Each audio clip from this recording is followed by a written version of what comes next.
حضور علیہ الصلوۃ والسلام فرماتے ہیں رب نہ تمہارا چہرہ دیکھتا ہے نہ تمہاری جیب دیکھتا ہے، مالک تو جب دیکھتا ہے تمہارا دل ہی دیکھتا ہے۔ تو دل کی کیفیت اللہ کو پتہ ہے۔ دل بے چین اس لیے رہتے ہیں کہ یہ جو پیاس اور جو طلب کرتے ہیں وہ ہم انہیں پہنچاتے نہیں۔ دل بے قرار اس لیے رہتے ہیں کہ یہ رب اور رسول کی محبت سے ٹھنڈے ہوں گے، ہم ادھر ادھر کی چاہتے لیے پھرتے ہیں۔ ان کے اندر بے قراری اس لیے ہے کہ ہم نے امیدیں لوگوں سے وابستہ کر لی ہیں، جو لوگوں سے نہیں کرنی چاہیے تھی، اللہ رسول سے کرنی چاہیے۔ ہم نے اسباب کو اختیار کرنا ہے، بھروسہ اسباب پر نہیں، بھروسہ تو اللہ تعالیٰ پہ کرنا ہے۔ تو جب تک دیکھیں نا قرآن مجید نے کیا کہا، قرآن مجید نے کہا والذین آمنوا اشد حبا للہ، فرمایا وہ لوگ جو ایمان لے آئے وہ اپنے رب سے شدید محبت کرتے ہیں، اپنے رب سے پیار کرتے ہیں۔ ان کے سجدے بوجھ نہیں، ان کے سجدے تو لذت ہیں۔ انہیں نماز کے لیے لانا نہیں پڑتا، جبر نہیں کرنا پڑتا، ان کے تو دل کھچے چلے آتے ہیں۔ ان کو تو پیار ہو گیا، رات ساری بیت گئی اور ایک سجدہ بھی مکمل نہ ہوا۔ وہ تو مال چونکہ اللہ نے دیا ہے تو راہ خدا میں خرچ کرتے وقت ان کی طبیعت کسی قسم کا تکلف نہیں محسوس کرتی، کوئی بوجھ نہیں محسوس کرتی، چونکہ وہ ہر چیز سے بڑھ کر اللہ رسول سے پیار کرتے ہیں۔ تو یہ چیزیں ان کے سامنے کبھی بھی رکاوٹ نہیں بنتی۔ اور دل میں سب سے زیادہ محبت اللہ کی، اور جہاں تک تعلق ہے میرے رسول پاک کا، تو اللہ کریم نے فرمایا النبی اولیٰ بالمؤمنین من انفسہم، فرمایا یہ جو نبی ہے نا یہ تو مومنوں سے ان کی جانوں سے بھی زیادہ قریب ہیں۔ تو ہر وقت دل کی دھڑکنوں میں، روح کی ٹھنڈک میں، قلب میں، دل میں، روح میں، ذہن میں جو چیز ہر وقت سمائی ہے نا مومنوں کے، وہ رسول پاک کی ذات ہے۔ اگر رات ساری بندہ یہی سوچتا رہے کہ سویرے یار کس طرح کام چلانا ہے، پیسے کیسے آئیں گے، جو میرے پاس 2 لاکھ ہے اسے 6 کیسے کرنا ہے، اور یہ 6 ہے یہ 12 کیسے ہو سکتا ہے، اور جناب یہ دنیا میری کیسے آگے بڑھ سکتی ہے، اور یہ جو پلاٹ پڑا ہے نا میرے گھر کے بالکل سامنے، کیسے کوئی چکر چلے کہ میرا ہو جائے، گاڑی ہے ذرا چھوٹے ٹائروں والی بڑے ٹائروں والی کیسے آ سکتی ہے۔ اگر 24 گھنٹے منصوبہ بندی دنیا حاصل کرنے سے دین منع تھوڑا کرتا ہے۔ حضور نے تو فرمایا محنت کر کے کمائی کرنے والا اللہ کا دوست ہے، منع نہیں ہے، لیکن ہر وقت اسی گنتی میں رہنا، اسی کے شمار میں رہنا، الجھ جانا، اور جو اصل چیز تھی اس کو چھوڑ جانا۔ ہم نا نیکی کرتے ہیں، مومن ہوتے ہیں، لیکن اس کی لذت نہیں پاتے۔ یعنی اگر نماز پڑھ کے بھی بندہ قرار نہ حاصل کرے، اگر وہ خیرات کر کے بھی اس کی ٹھنڈک نہ محسوس کرے، مسجد آ کے، محفل کرا کے، محفل میں بیٹھ کے، پھر بھی اس سے کوئی روحانیت نہ پا سکے، اس نے 20 علماء سنے، اس نے درجنوں خطباء سنے، اس نے ساری زندگی گزار دی، لیکن اس کے دل کی کیفیت ہی نہ بدلی، وہ لذت خاص ہی اسے نصیب نہ ہو، تو پھر اسے سوچنا چاہیے نا کہ دل میں نا اللہ تعالیٰ نے نا ہر چیز 2 بنائی ہے، ہونٹ 2، آنکھیں 2، کان 2، ہاتھ 2، پیر، دل اللہ نے ایک ہی بنایا۔ یہ نہیں ہو سکتا کہ چلو ایک طرف مجھے رکھ لو ایک طرف کسی اور کو رکھ لو، دل ہی ایک بنایا ہے۔ وہ کہتا ہے بس دل ایک ہے تو رب رسول ہی رہیں گے اس میں ادھر ادھر کی چاہتے نہ لے آنا، جب تک دل کے اندر پوری طور پر اللہ رسول کی۔ بخاری مسلم میں حدیث ہے، نبی پاک علیہ الصلوۃ والسلام نے فرمایا اگر تم چاہتے ہو نا تمہیں ایمان کی لذت نصیب ہو، آپ زیادہ غور کریں میری بات پر، ایک ہے کھانا، ایک ہے مزیدار کھانا، ایک ہے مومن ہونا اور ایک ہے مومن ہونے کا مزہ آنا، لذت نصیب ہونا کہ میں صاحب ایمان ہوں۔ فرمایا اگر تم چاہتے ہو کہ تمہیں ایمان کی لذت نصیب ہو، یہ حدیث آپ نے بھولنی نہیں، بخاری مسلم میں، اگر چاہتے ہو کہ ایمان کی لذت نصیب ہو تو 3 کام کرو۔ یا رسول اللہ صلی اللہ تعالی علیہ وسلم کون کون سے؟ حضور فرمانے لگے پہلا کام یہ کرو کہ ہر چیز سے بڑھ کر اللہ رسول سے محبت کرو۔ لیکن یہ نیرا نعرہ نہیں لگانا، یہ غور کرنا ہے، پیسوں پر اچھی طرح غور کر کے سوچ لینا ہے کہ پیسے زیادہ پیارے ہیں کہ اللہ رسول، یہ غور کر لینا۔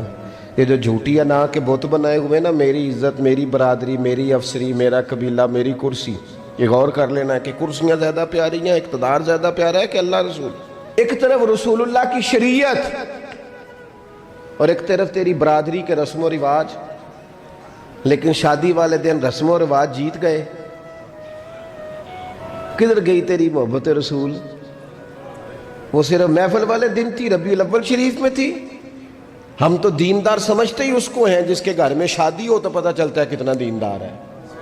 محفل میں تو سارے دیندار ہوتے ہیں، یہ تو پتہ ہی تب چلتا ہے جب کسی کا انتقال ہو جائے یا گھر میں کوئی خوشی آئے کہ اب یہ کتنا دیندار ہے، اب پتہ چلے گا۔ مسجد میں تو سارے دیندار ہیں۔ فرمایا گر چاہتے ہو کہ لذت ایمان نصیب ہو تو ہر چیز سے بڑھ کر اللہ رسول سے پیار کرو۔ اور دوسرا فرمایا جس سے بھی پیار کرو نا، اللہ رسول کی رضا کے لیے کرو۔ شکریہ کا تکلف بھی چھوڑ دو، وہ میرا احسان مانے گا یہ بھی چھوڑ دو، میری تعریف کرے گا یہ بھی چھوڑ دو، فقط اللہ رسول کی رضا کے لیے رشتے بنانے شروع کرو، مومن ہونے کا مزہ آئے گا۔ جتنے ہم شکوے کرتے ہیں نا رشتہ داروں کے، بھائیوں کے، قبیلوں کے، برادریوں کے، یہ سارے ختم ہو جائیں اگر ہم محبت اللہ رسول کی وجہ سے کرنی شروع کر دیں۔ اگر بنیاد اللہ رسول کی رضا ہو تو ہماری طبیعتوں میں کسی کے لیے نفرت پیدا نہ ہو، بے ادبی پیدا نہ ہو، کوئی ایسا ماحول نہ ہے۔ کیوں کہ ہم ڈائریکٹ پیار ہی نہیں کرتے، ہم جس سے بھی پیار کرتے ہیں درمیان میں رب رسول کو رکھ کے کرتے ہیں۔ اور حضور فرماتے ہیں قیامت کے دن رب اعلان کرے گا، اللہ فرمائے گا وہ کہاں ہیں جو دنیا میں میری رضا کے لیے آپس میں پیار کرتے تھے؟ یا اللہ کیا ملنے والا ہے؟ اللہ فرمائے گا آج میرے عرش کے سائے کے علاوہ سایہ کوئی نہیں، جو دنیا میں میری رضا کے لیے آپس میں پیار کرتے تھے انہیں آج میں اپنے عرش کا سایہ عطا کروں گا۔ تو اگر ایمان کی لذت چاہتے ہو، ایک تو ہر چیز سے بڑھ کے اللہ رسول سے پیار کریں، ایک جس سے بھی پیار کریں اللہ رسول کے لیے کریں، اور دوسرا فرمایا مومن ہونے کے بعد، کلمہ نصیب ہونے کے بعد، ایماندار ہونے کے بعد کفر کی طرف جانا اتنا ناپسند کریں، اتنا ناپسند کریں جتنا کوئی آگ میں جانا ناپسند کرتا ہے، اتنا ناپسند کریں۔ اگر یہ ذہن بن گیا پھر لذت نصیب۔ میں آپ سے عرض کروں میرے عزیزو، ہم نا تھکی تھکی سی زندگی گزارتے ہیں، بور سا وقت گزارتے ہیں، الجھے ذہن رہتے ہیں، بکھری سوچیں رہتی ہیں، ٹوٹے خیالات، پختگی نہیں باتوں میں، مضبوط نہیں افکار۔ کسی نے مشورہ دیا تو 10 منٹ کچھ اور سوچ لیا، اگلے سے بات کی تو پھر پچھلے کی بات ختم ہو گئی، اپنی زندگی میں مضبوطی نہیں۔ وہ خدا کے بندو، ہمیں تو ایک سادہ سا اسلوب دے دیا گیا ہے کہ تم ہر چیز سے بڑھ کے رسول پاک سے محبت کرو۔ تو جب پوری طرح وہ محبت نصیب ہو جائے گی، جب پوری طرح وہ چاہت مل جائے گی، جب پوری طرح وہ خلوص نصیب ہو گیا، للہیت مل گئی، اللہ رسول کی بارگاہ نصیب ہو گئی، آپ یقین کریں حضور کی محبت بندے کو پکا کر دیتی ہے، اس کی سوچوں کو مضبوط کر دیتی ہے، اس کے اندر استقامت لاتی ہے رسول اللہ کی محبت، انسان طاقتور ہو جاتا ہے۔ میں تقریر نہیں کر رہا، جذبات کا اظہار کر رہا ہوں۔ میں آپ سے داد نہیں چاہتا، میں آپ کی ذہن سازی چاہتا ہوں۔ آپ بھلے میری بات پر کوئی سبحان اللہ ماشاءاللہ نہ کہیں، لیکن میرے درد دل کو سمجھے میں کیا کہنا چاہتا ہوں۔ دوستو حضور کی محبت مضبوط کرتی ہے، مضبوط طاقتور کر دیتی ہے۔ نہ سمجھ آئے تو سیدنا بلال سے پوچھ کے دیکھو، مار پڑتی جاتی ہے، محبت طاقتور ہوتی جاتی ہے، تانے ملتے جاتے ہیں، محبت مضبوط ہوتی جاتی ہے۔ نہ سمجھ آئے تو سیدنا سلمان فارسی سے پوچھو، سالوں بیت گئے، ڈھونڈتے تلاش کرتے، آتے حضور کی بارگاہ میں حاضری دیتے، غلامی کرتے، کہاں سے چلے کہاں پہنچے۔ اگر نہ سمجھ آئے تو حضرت خبیب سے پوچھو، نہ سمجھ آئے تو بدر میں جا کے شہید ہونے والوں سے پوچھو یہ محبت کتنا طاقتور کرتی ہے۔ حضرت انس بن نضر سے پوچھو میدان احد میں کہ یہ محبت افکار کو زندہ کرتی ہے، روح کو تازہ کرتی ہے۔ بندہ نہ زیادہ باتوں سے ویسے ہی بچ جاتا ہے، ایک شے صرف یاد کرنی پڑتی ہے، ایک شے، علم و بس کریو یار اے ہوئی حرف تینوں درکار۔ اعلیٰ حضرت فرماتے ہیں اے عشق تیرے صدقے ہم جلنے سے چھٹے سستے، جو آگ بجھا دے گی اب وہ آگ لگائی ہے، جو آگ بجھا دے گی اب وہ۔ اور پھر اعلیٰ حضرت فرماتے ہیں کہ یاد رکھنا جان ہے عشق مصطفیٰ، روز فضوں کرے خدا، اور جس کو ہو درد کا مزہ، جس کو ہو درد کا مزہ، ایک ہوتا ہے شفا کا مزہ، ایک ہوتا ہے بیماری کا مزہ۔ یہ حضور کی محبت کی وہ والا درد ہے کہ یہ مزیدار ہے۔ اعلیٰ حضرت فرماتے جان ہے عشق مصطفیٰ، روز فضو کرے خدا، او لوگو جس کو ہو درد کا مزہ، وہ ناز دوا اٹھائے کیوں، اور پھر کے گلی گلی تباہ ہم ٹھوکریں سب کی کھائے کیوں، اور دل کو جو عقل دے خدا تو تیری گلی سے جائے کیوں، دل کو جو عقل دے خدا تو تیری گلی سے جائے کیوں۔ صحابی بیٹھے ہیں نا نبی پاک کی بارگاہ میں، اور دیر سے بیٹھے اور جم کے بیٹھے، بٹھا کے اپنے محبوب کو اپنے پہلو میں، جو لوگ کچھ نہیں کرتے وہ بھی کمال ہی کرتے ہیں، دیر سے بیٹھے اور بیٹھے ہیں تو نبی کریم نے فرمایا جاؤ کوئی کام بھی کرو۔ اٹھے، ستون کی اوٹ سے ہو کے واپس آگے، کہنے لگے یا رسول اللہ آپ کے بغیر دل ہی نہیں لگتا، تو طبیعت ہی نہیں جمتی، کہیں نظر ہی نہیں ٹھہرتی۔ جب تک آپ اپنے دل کی کیفیات، یار ہمارے بزرگ، ہمیں تو وقت نہیں ملنا چاہیے، اگر ہمارا دعویٰ ہے کہ ہمیں حضور سے محبت ہے تو وقت ہی نہیں ملنا چاہیے۔ سیرت ساری پڑھ لی ہے ہم نے، حضور کی احادیث یاد کر لی ہیں، نبی پاک کے فضائل پر جو کتابیں لکھی گئی ہیں وہ ہمارے پاس ہیں۔ کیا آج صبح سے لے کر اب تک 1100 بار درود شریف نصیب ہوا ہے؟ کیا اگر حضور سے محبت ہے تو ہمارے دل میں نبی پاک کی امت کا درد ہے؟ حضور پر نازل ہونے والے قرآن مجید کو ہم نے سمجھا ہے؟ دین اسلام کی روشن تعلیمات کے ہم کتنے قریب گئے ہیں؟ فارغ وقت آپ کیا جی میں آج کل بور ہوتا ہوں، تو بھئی آپ کتاب خریدیں حضور کی سیرت پر، پڑھیں شاہ عبدالحق محدث دہلوی نے کیا لکھا ہے، پڑھیں حضور کے فضائل کمالات، پڑھیں شفا شریف قاضی ایاز کیا لکھتے ہیں۔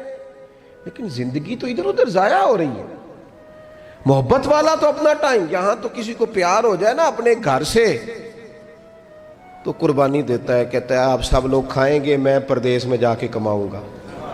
پیار ہو گیا نا تو اس نے جدوجہد کی، اس نے عمر گزار دی۔ ہمیں اگر پیار ہو تو پھر انداز کچھ اور ہو۔ تھوڑا سا نا اپنی قلبی واردات پر توجہ دیں، اپنے دل سے پوچھیں، ایک تسبیح رکھ لیں ہاتھ میں، جس طرح موبائل ہو نا بندے کے پاس تو چین نہیں نہ لینے دیتا، جس طرح موبائل ہاتھ میں ہو تو چلتا رہتا ہے نا، انشاءاللہ تسبیح بھی ہاتھ میں ہوگی تو درود پاک چلتا رہے گا۔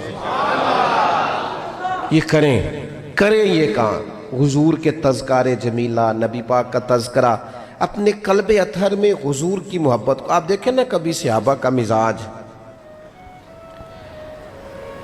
ایک ہوتا ہے بڑے مشورے کرنا، اور ایک ہوتا ہے زندگی میں نا ایک حرف یاد کر لینا۔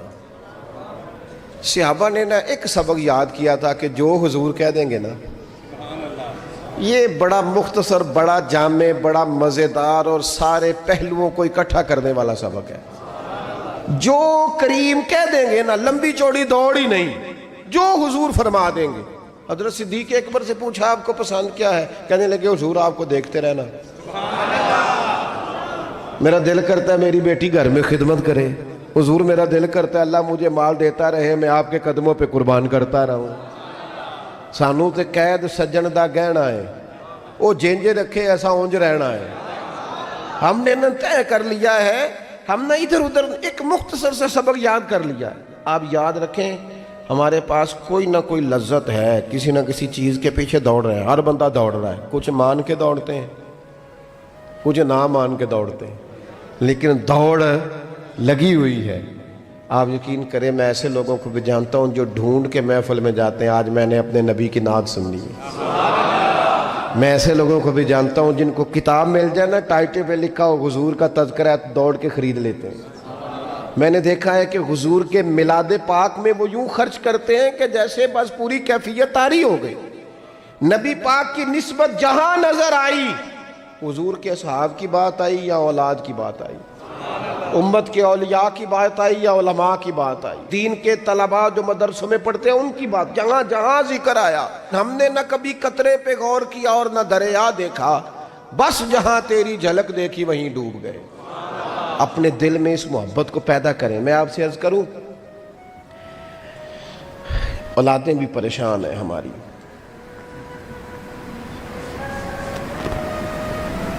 ہم نے بچوں کو پیسے دیے ہیں، ٹائم نہیں دیا، ہم نے بچوں کو گھر دیا ہے، خاندانی ماحول نہیں دیا۔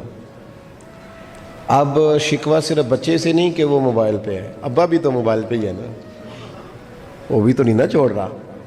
بچے جو چھوٹے موٹے سوالات اپنے ماں باپ سے پوچھتے تھے تو ایک خاندانی روایات، ان کا حسن منتقل ہوتا تھا، وہ اب رخصت ہو رہا ہے۔ بچے اپنے گھروں میں، آپ کو پتہ ہے یہ صحابہ کی اولادیں کیوں جان قربان کرتی تھی نبی پاک پہ؟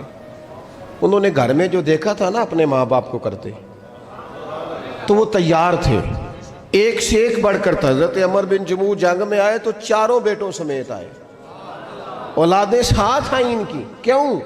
انہوں نے اپنے بچوں کو وقت دیا، ٹائم دیا، ان کی تربیت کی۔ دیکھیں ایک ہے میں تقریر کروں، تقریر سے بھی بچے سیکھیں گے، ایک ہے کہ جو ان کا باپ کرتا ہے۔ میں اکثر ایک مثال دیتا ہوں، میں کہتا ہوں کہ کئی دفعہ گھر میں نا اماں کہتی ہے پتر چپ کر جا، تیرا ابا آج کل پریشان ہے، ناراض ہو جائے گا، چپ کر، ابھی بات نہ کرنا، کاروباری ٹینشن چل رہی ہے۔ ہوتا ہے کہ نہیں؟ پتر آج نہ بات کرنا، آج تیرے ابا جی کا موڈ نہیں ٹھیک، ہوتا ہے نا؟ تو کبھی کبھی یوں بھی ہونا کہ ابا بستر میں رو پڑے تو پتر اٹھ کے جا کے پوچھے اماں جی خیر ہے، تو اماں بھی رو پڑے، اماں بتاؤ تو صحیح ہوا کیا؟